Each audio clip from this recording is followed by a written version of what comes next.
When Major Kaduna Nzeogwu and his colleagues struck on the morning of January 15, 1966, to end Nigeria's First Republic, one of their grievances was a political unrest in the western region of Nigeria. There were riots, looting, arson, and murder. Political opponents were burned alive.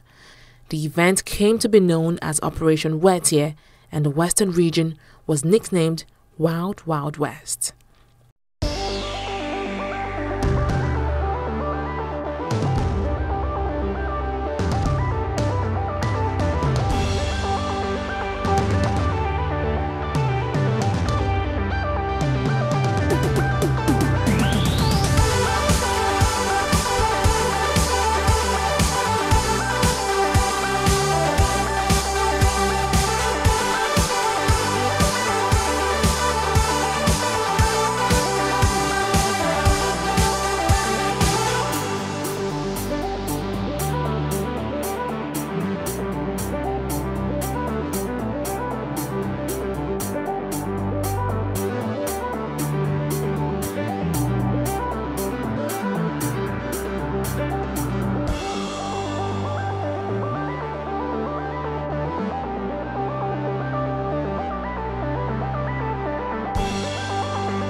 And if you vote solidly for the action group on the 12th and put that party in power, you will certainly get that wage.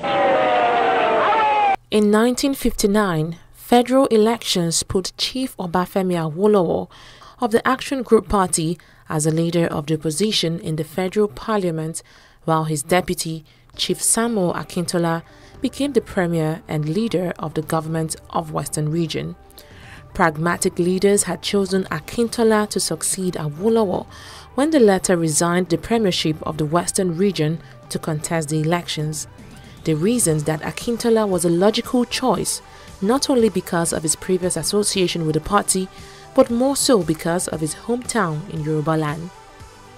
The Action Group Party had never won the Ibadan constituency and other constituencies around Ibadan.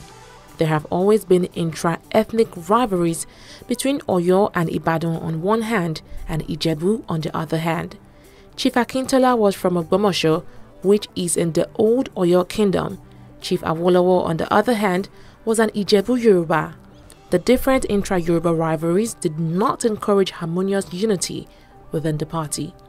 Alhaji Adegoke Adelabu, a Yoruba from Ibadan and a member of the rival National Convention of Nigeria Citizens (NCNC), exploited the Action Group's intra-party rivalries to his party's advantage, with Awolowo going to the federal parliament and Adelabu dead due to a motor accident and hence out of the political scene.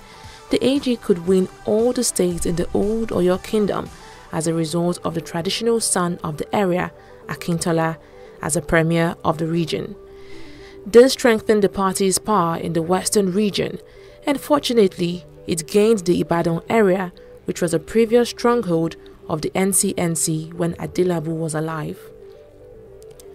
With the western region in their grasp, party leaders started plans to gain power at the federal level, having won 25 seats in the north and 14 seats in the east in the 1959 elections. But the party could not form the federal government through votes based on the conditions of the country, as the northern region alone was 2.5 times the size of the other regions, that is the western and eastern region, put together. So they suggested that the only way to grab power at the federal level was to form a national government which would comprise all the ruling parties in the different regions. The implication was that the Action Group Party would refrain from any serious political activities in the other regions where it had established a small but viable political base. Akintola was in strong favor of forming a national government which would include all the ruling political parties and advocated an approach to the NPC, that is Northern People's Congress, but Awolowo and other party members opposed to it. Instead, they suggested that the party should make advances to the southern NCNC and not the NPC. Their hope was that the AG and the NCNC could team up to contest the next federal elections and would break northern Nigeria and the east into more regions. From these two different suggestions rose opposed factions within the Action Group Party, one under Akintola and the other under Awolowo. The conflict continued discreetly within the party until February 1962, after the party's annual convention at Jos, when Akintola, Ayo Rosiji, that is the party's secretary, and some Western regional ministers walked out of the convention because of disagreement on several matters. As disciplinary measures, the party relieved Rosiji as secretary and replaced him with Samuel Ikoku, leader of the opposition in the Eastern House of Assembly. More importantly, the post of the party's deputy leader, which Akintola held, was abolished. The executive committee of the party also found Akintola guilty on 24 charges, to which he pleaded guilty and asked for forgiveness. The party held firm and decided that Akintola should be removed from his position of deputy leader and Western Regional Premier. The former was done by the party and the latter was to be executed by the governor of the Western Region, Oba Adesoji Aderemi. Akintola accepted the first punishment but rejected the second and maintained that he had not been given the chance to test his popularity on the floor of the Western House of Assembly. A majority of the members signed a petition withdrawing their support from Akintola and presented it to the regional governor. More importantly, they asked the governor to use the powers conferred on him under Section 33 subsection 10 of the region's constitution to remove Akintola from office, to which the governor complied. The relevant section of the constitution states that, quote, "The governor shall not remove the premier from office unless it appears to him that the premier no longer commands the support of a majority of the House of Assembly," end of quote. As expected, Akintola challenged his deposition in a lawsuit at the High Court of Western Nigeria, who then transferred it to the Federal Supreme Court in Lagos to rule on the constitutionality of the dismissal. Meanwhile, the Action Group Party chose a new premier in Alhaji Dauda Adigbenro, whom the governor appointed. The new premier was to seek a vote of no confidence in the Western House of Assembly on May 24, 1962, when Akintola's faction chose to disrupt the proceedings, and because of the ensuing fracas, had the federal government dissolve the House.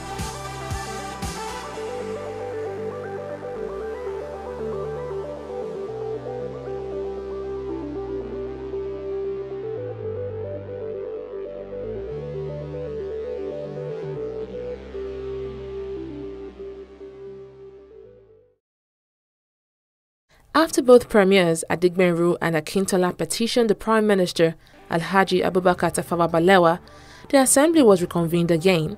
Unfortunately, the outcome was as severe, even worse according to witnesses, as the first time.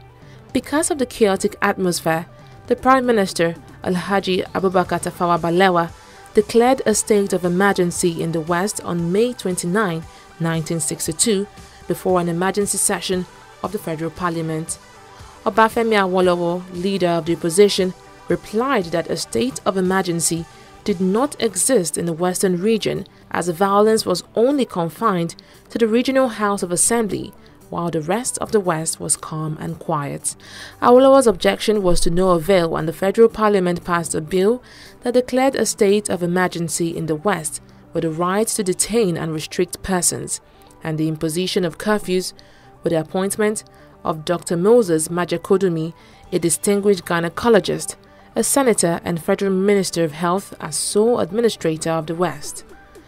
Majakodumi's first act was a service of restrictions on a number of people. These include the two premiers Akintola and Adigbenro, Obafemi Awolowo and R.A. Fani-Kayode. While the restriction orders on Akintola's faction and NCNC members were lifted in barely 2 months, those on the Action Group members remained restricted. Dr. Majakodumi also instituted a commission of inquiry headed by Judge George Baptist Ayodola Koka of the Lagos High Court into corporations owned by the Western region, and the commission reviewed instances of poor administration and misappropriation of public funds for the benefit of the Action Group Party.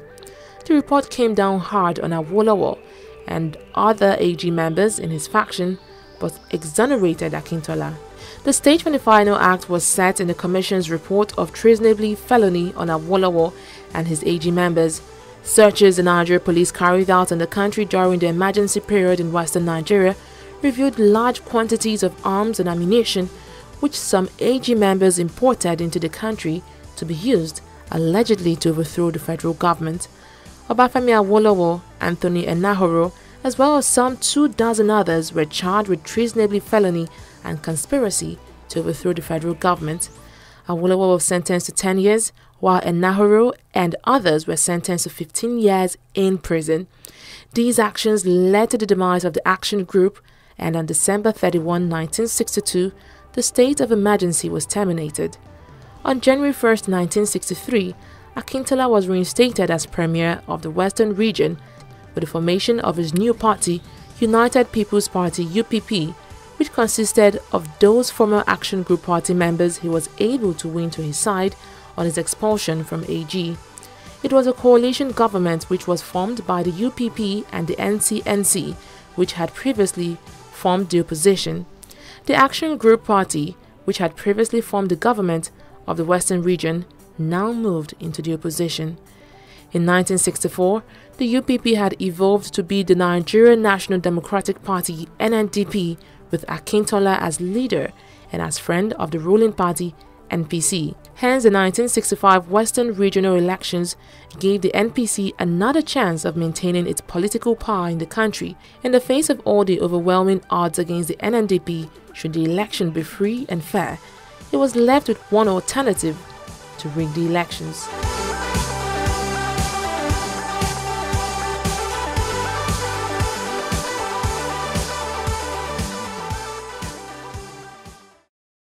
Whether or not the NNDP was following precedents established by previous political parties, the massive rigging of the Western Regional elections of October 11, 1965 was dumbfounding.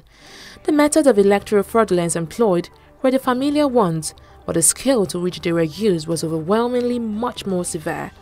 The Electoral Commission, led by Eyoita Eswa, publicly admitted that electoral officers were kidnapped and therefore could not carry out their duties, while some refused to accept nomination papers of certain candidates and others failed to report for duty.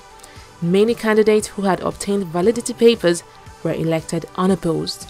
As a result of the grave irregularities, the NNDP won the elections, 16 of its candidates having been returned unopposed at the close of nominations. It was publicly charged that the NNDP victory was due to fraud. The political atmosphere in the Western Region looked bleak and dismal, and the after effects of the elections were even more severe and devastating. Defeated political candidates had in the past run to the court to challenge irregularities at elections. This time, they did not go to court. Instead, the people took law into their hands. Riots, looting, arson, and murder were the rule of the day. Party thugs poured gasoline on opponents and set them on fire, a situation then known as Operation Wetie. Properties, bags of cocoa, and other produce of opponents awaiting shipment were also set ablaze. Without a doubt, the destruction of properties was not as horrifying as setting human beings on fire. By November 1, 1965, a riot at Ekiti resulted in the death of 15 people, while a fresh riot 4 days later caused the loss of 20 lives. 16 people were killed in Ijebu-Ode and Ondo areas on November 7, 1965. Houses and vehicles were set on fire, and to travel within the Western Region and from other regions into the West was a menace because of thugs and gangsters who took laws into their hands, while the police failed to maintain law and order. There was tension and wanton destruction of human life and property. Nigerians looked to the federal government to step in and arrest the situation in the region, but all pleas were to no avail. Meanwhile, the riots and killings continued, and each day brought a new toll of rioting, arson, looting, and murder. The crisis over the struggle for political power during the Western Regional elections of October 11, 1965 was the last straw that broke the camel's back, which really convinced the January boys of their military coup. The coup led to a counter-coup, which eventually degenerated into the Nigeria-Biafra Civil War, which lasted for 30 months from July 6, 1967 to January 15, 1970.